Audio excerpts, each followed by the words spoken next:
everybody. My name is Nix. I was born September 3rd, 1995. Makes me 29 years old.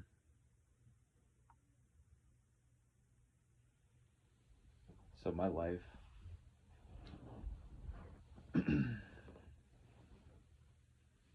my life has been filled with obstacles. I like to call it a roller coaster of life. There's been ups, downs, twists, turns.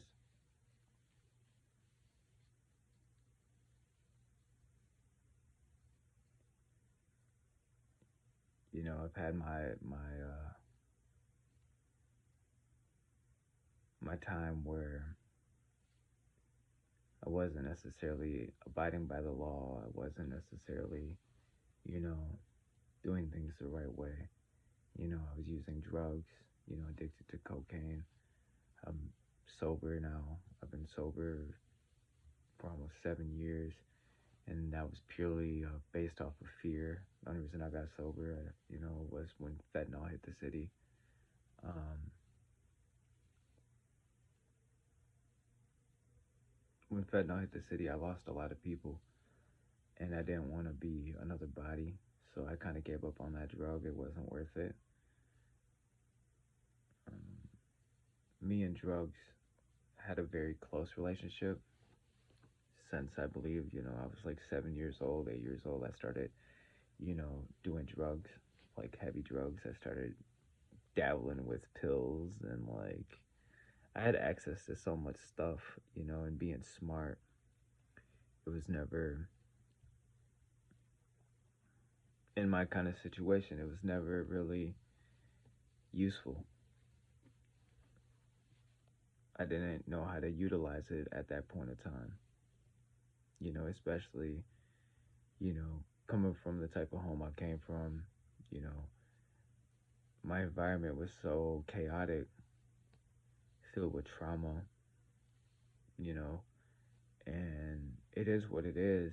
I have no hate towards the parties responsible for the turmoil or the trauma, and my relationships with my parents, you know, we're close now.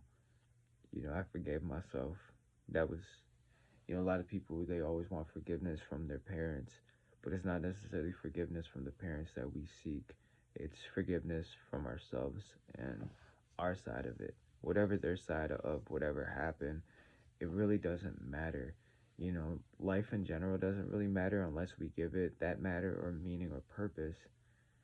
When it boils down to it, though, and your relationship with your parents, you, they don't owe you nothing. They don't. They don't owe you a dime. They gave you life. They gave you creation. You know, they're the reason why you're able to wake up. And regardless of what they do with your life, I mean, until you're 18, it's up to them. So the challenges you face, the things that you go through, that's up to you. Because you're an individual. Even though as a child and in this American society, it's very hard to have a voice or find your voice, you know, especially coming from low income or coming from, government assistance or coming from hunger pains or coming from instability, coming from sleeping in the same bed as a father and two brothers because that's just what it was, and we were happy. It's all about happiness, togetherness, and my father was a great dad. I've never said anything bad about my father. When he was there, when he was actually had the time, if he wasn't breaking his back, you know, that was my only issue with my dad was he wasn't there enough. And that's messed up because, now being a grown up, I realize the American society, there's a lot of pressure. There's a lot of pressure on all of us. And I understand him. I understand my mom. I never understood myself.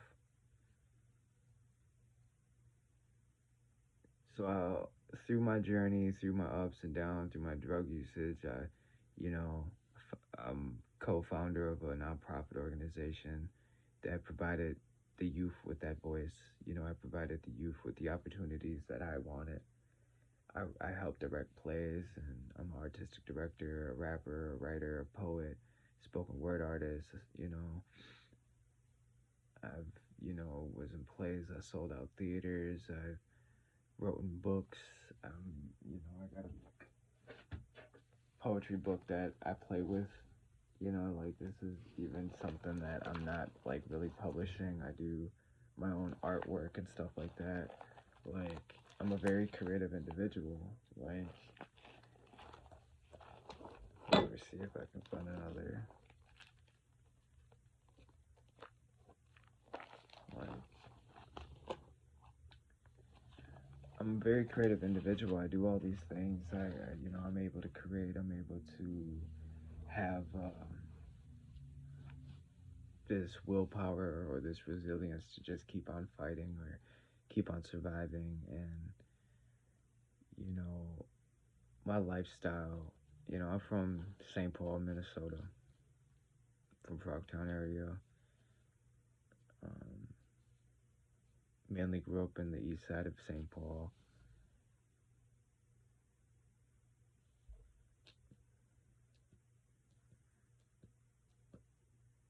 My life, being a stepdad for 12 years and doing the nonprofit, doing the National Guard thing, doing, you know, working for Ramsey County Human Services and going to all these different shelter homes and, instead of actually being the person, using the shelter home and sleeping there, but teaching the people that work at these shelter homes. And I got pictures and I got, documentations and I got my receipts.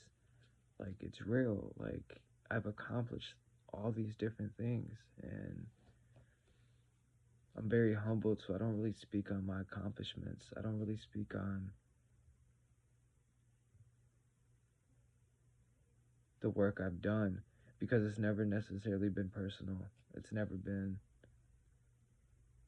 I'm not a selfish being. Like that's it's always about being someone else's superhero. And that's just genuinely me, you know. I decided to just give up my government name. I've chosen a name now and I'm sticking to it. I chose 2 days ago. It is now December 7th, 2024. And it's getting closer to New Year's. Decided my name is Nyx, NYX. Very simple. One name, no middle name, no last name. My name is Nyx. It's not in the government. I don't. But like people don't need to understand. Like I don't use the government at all. Like I already don't go to the hospital. I haven't been in the hospital really for like 7 years. Besides recently, when I got stabbed 32 times and fractured my hand and tried to commit suicide. And I was in the psych ward, from December 30th, 2023 to January 10th, 2024. And in that state, you're a vulnerable adult, so you have to be released to somebody. None of my family wanted to claim me. And yeah, granted, they all have their reasonings, but no one claimed me. Somebody, ended up claiming me here in Oshkosh, Wisconsin. I didn't know at the time. It was literally, you released. They told me who I was released to, and I was like, oh, that's my uncle's baby mama. I saw her when I was a baby a few times, like a kid, like in the birth home. I saw her a few times. And then I saw her at my uncle's funeral. And this was only a year ago, a couple years. No, my whole time frames are wrong. I've never really liked it time or because I can't tell it. I could tell time, but like what happened to me a week ago happened to you yesterday. Yeah, I don't really keep track. Today's today, tomorrow's tomorrow. Yesterday was yesterday. It is what it is.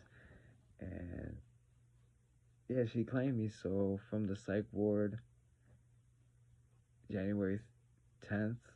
So from December 30th to January 10th, I was in the psych ward, and wasn't a lot of time to, figure things out. It's the first time, I'm tapping into myself, and I'm terrified. I'm scared. I'm lost. I'm confused. I don't know who I am. I know what I want. I know my desires and stuff like that. And from that mind frame of committing suicide, like, you got to be mentally exhausted. Like, I've went through some stuff, bro. But anyways, I made it here to Oshkosh, and I did everything the right way. I had literally a dollar in a dream. I had two buckets of clothes, a basement to sleep in, and I did everything. I tried. I got food stamps. I got trying to get the health insurance. And I try to do everything the right way. I got a therapist. Like, I was like, I'm taking the holistic approach. I'm not gonna take any medications, and that was kind of a stretch. They're like, bro, what? You're not gonna be on any medications, And I got a slew of, like, being in the psych ward, it gave me opportunities to, like, actually figure out my diagnosis and stuff. And I got the paperwork down in the storage right now, where, like, they diagnosed me, or, like, they confirmed my diagnosis, and, like, they're like, okay, I'm gonna tell y'all all my diagnosis, since it's my first video and y'all are learning who Nix is.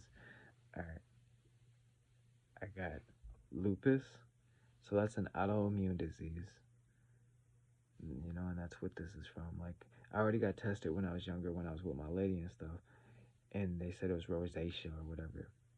I knew it was lupus because it's a butterfly rash. It's this right here. It's not actually there as bad right now. In the summertime, it's really bad, but I got this butterfly rash all the time, and that's just a symptom of lupus. Now, from lupus, I have epilepsy. So there was a few years where I was having nonstop seizures back to back to back to back. Maybe it was the yayo like withdrawals, or whatever the case may be. But so I got lupus, epilepsy, and then, oh my god, you got my two knees right here. They were both different incidents. My first incident, I believe it was when I got thrown off my electric scooter. I tore my meniscus. And then in this knee, I tore my meniscus, I think during a fight or something. Fractured this hand. I've been stabbed 32 times. I got, you know, several near death experiences, so that creates trauma.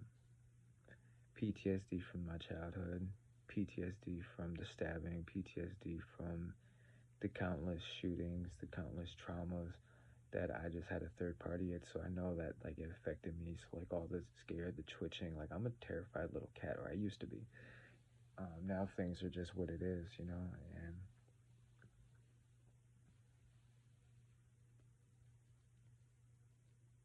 it's hard talking about what American society looks at as disabilities. And I found out not too long ago that I'm autistic. I'm really high on the spectrum. I'm autistic. It's like, I'm just high functioning. I'm autistic as hell. And I'm like, oh wow. And when I found that out, everything made sense. I'm like, my whole life made sense. I'm autistic. Like, what? Like, and then I started looking at my parents, and I'm like, yeah, that makes sense. I'm autistic, bro. And it's like, okay, like, so then I got all that. I got the PTSD, I got the autism, I got ADHD, OCD, um, bro, like, the depression, the anxiety, like social anxiety, the anger issues. Like, of course, I have anger issues. They're like, oh, bipolar, and so basically, just, just, I'm just a mess, man. Mentally, I'm a mess. Physically, I'm a mess. They're like, bro. Oh, and then, like, my weight issues. Like, 4 years ago, there's like, my peak weight was 288. Like, I got pictures of that too, where I had a double chin. I was big, but I don't have any stretch marks. I don't have any, like, because I take care of myself. I'm 29 years old. I was born September 3rd, 1995. I'm 29 years old, and I look like a baby. because I started taking care of myself. And now, getting released from this little psych ward whoop on January 10th, they ended up bringing me to Oshkosh, Wisconsin. I'm from St. Paul, Minnesota. It's in the fewest words, it's ghetto. It's the hood. It's flavored. It got projects and everything. It got drug addicts. It got crime. It got hatefulness. It got just chaos. It got the noise. It's there. It's the cities, baby. I love everything about it. I love my city. I ain't The outside world views it as bad. My city is peaceful. My city is beautiful. My city is amazing. I live in that chaos. I love it. I love every second of it. And I'm not ready to go back. And maybe during my soldier of pilgrimage, like I might, eventually dabble in the city a little bit and get back into that world. But in reality, I just want peace. I want inner peace. I want solace, and I want to enjoy this sovereignty that I discovered. You know, it's demonstrating my power of sovereign majesty. And you can't even Google this. But this is the first video. I got a lot of information I want to get out. But none of these videos are going to be edited. None of them are going to be scripted. It's literally, like, even this video right now is spontaneous. I realized, like, it's 2024. I got access to YouTube. And I got access to the phone. I got the solar bank. And I'm going to try my best, like, because there's a lot of, like I said, there's a lot of weird people out here. There's a lot of interesting individuals, and they like to take things. So I might not have a phone for too long. I might not have a backpack for too long. And I'm okay with that. I'm at peace. I'm cool with just whatever I have on at that time, and that's what I'm going to wear. And if I need new clothes, the universe will provide new clothes. I'm not worried about it. I'll take care of my hygiene as best as possible. I'll volunteer my services, so I'm still, like, interacting with the community, so I'll make sure, like, I'm actually working and stuff like that. But I will not be asking for money. I will not be asking for anything. I won't ask for a dime. Through this whole 29 years, I will live off the kindness of others, off my willingness to work and learn and grow, and hopefully that's enough. Hopefully me wanting peace and wanting to live as I live, and allowing the universe to do its thing, and letting the land to provide and the spirits to guide. But this is going to be pure documentation of my soul drift pilgrimage. Oh, I'm so excited. I love everyone unconditionally. Peace and blessings. And I hope you guys enjoyed this video. I mean, these are mainly for me, so, like, I don't really mind it being jumbled. I don't really mind me ranting and raving. I don't mind me, And hey, if I end up getting up to like 50 followers, I can do live videos, and that'll be dope. That'll be cool, where I can do a whole live video, and I want to be able to watch it. I'm my biggest fan and my best friend, and this is gonna be an amazing adventure, and I'm ready for it. I'm excited. Hope everyone has a wonderful night wherever you guys are in the world. Right now I'm in Oshkosh, Wisconsin, and it's like almost 1 o'clock in the morning, and I decided to make my first YouTube video. So I love you guys. Peace and blessings. May y'all find inner peace. May y'all find enlightenment. Have a wonderful morning, evening, night. Enjoy your day. Whatever time it is, I hope this reaches the whole world. Like, for real, this would be great. Just because.